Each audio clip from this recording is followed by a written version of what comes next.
भारत और पाकिस्तान में बढ़ते तनाव के बीच तुर्की की गतिविधियां विशेष रूप से ध्यान आकर्षित कर रही हैं। हाल ही में तुर्की का युद्धपोत TCG बुयुकाडा कराची बंदरगाह पर पहुंचा, जिसे तुर्की और पाकिस्तान के बीच समुद्री सहयोग को मजबूत करने के उद्देश्य से सद्भावना यात्रा बताया गया। हालांकि ये दौरा पहलगाम आतंकी हमले के बाद हुआ, जिससे इसकी टाइमिंग पर सवाल उठ रहे हैं। इससे पहले तुर्की के C-130 सैन्य परिवहन विमान के पाकिस्तान में उतरने की खबरें सामने आई थी, जिनमें हथियार और ड्रोन की आपूर्ति का संदेश जताया गया था। हालांकि तुर्की ने इन आरोपों को खारिज किया है और कहा कि ये उड़ानें नियमित सैन्य सहयोग का हिस्सा थी। बता दें कि तुर्की के युद्धपोत TCG बुयुकाडा का पाकिस्तान के कराची पोर्ट पर दौरा भारत पाकिस्तान के बीच बढ़ते तनाव के समय पर हुआ है, जिससे इसके रणनीतिक निहितार्थ और भी गहरे हो जाते हैं। तुर्की और पाकिस्तान लंबे समय से घनिष्ठ रक्षा संबंधों में है। कराची में वॉरशिप की मौजूदगी एक प्रतीकात्मक कदम है, जो दोनों देशों के बीच सहयोग और एकजुटता को दर्शाता है।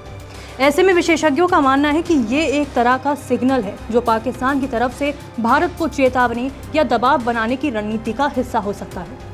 तुर्की और पाकिस्तान के बीच रक्षा सहयोग कोई नई बात नहीं है। पाकिस्तान ने पहले भी तुर्की से बेरख्तर TB2 और अकिंसी जैसे उन्नत ड्रोन प्राप्त किए हैं, जो अब पाकिस्तान वायुसेना के बेड़े का हिस्सा हैं।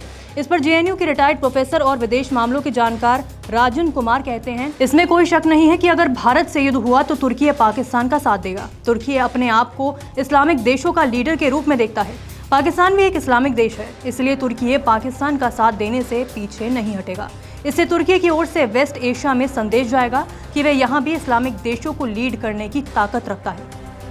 विशेषज्ञों का मानना है कि तुर्की की ये गतिविधियां क्षेत्रीय शक्ति संतुलन को प्रभावित कर सकती हैं और उनका मानना है कि जंग की स्थिति में तुर्की कई तरह से पाकिस्तान की मदद कर सकता है।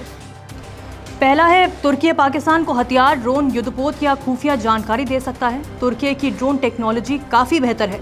ऐसे में तुर्की पाकिस्तान को ड्रोन देकर भारत में निगरानी या हमला करने में मदद कर सकता है। दूसरा है, तुर्की पाकिस्तान को पैसे देकर आर्थिक मदद कर सकता है, लेकिन ये बहुत ज़्यादा सीमित होगा। दूसरी तरफ तुर्की ये भी देखेगा कि पाकिस्तान पर कर्ज का बोझ कम नहीं है।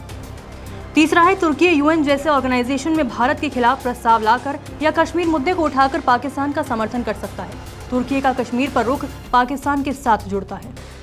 तुर्की पाकिस्तान की मदद कर जंग को लंबा तो खींच सकता है, लेकिन भारत को हरा नहीं सकता। तुर्की की कार्रवाई पर भारत पूरी ताकत से जवाब दे सकता है। भारत के पास 150 वॉरशिप हैं और सबमरीन है, जो तुर्की के जहाज़ों को जंग में हरा सकती हैं। इसके अलावा भारत तुर्की को सबक सिखाने के लिए आर्मेनिया और इजराइल का सपोर्ट ले सकता है, क्योंकि इन दोनों पड़ोसी देशों की तुर्की से दुश्मनी है। आपकी इस पर क्या राय है, कमेंट बॉक्स में ज़रूर बताएं। नमस्कार, मैं हूं मानक गुप्ता। अगर आपको हमारा ये वीडियो पसंद आया हो तो इसे लाइक और शेयर जरूर करें, और हाँ, हमें सब्सक्राइब और फॉलो करना ना भूलें, ताकि आप देश और दुनिया की कोई खबर मिस ना करें। तो जुड़े रहिए हमारे साथ और देखते रहिए News 24।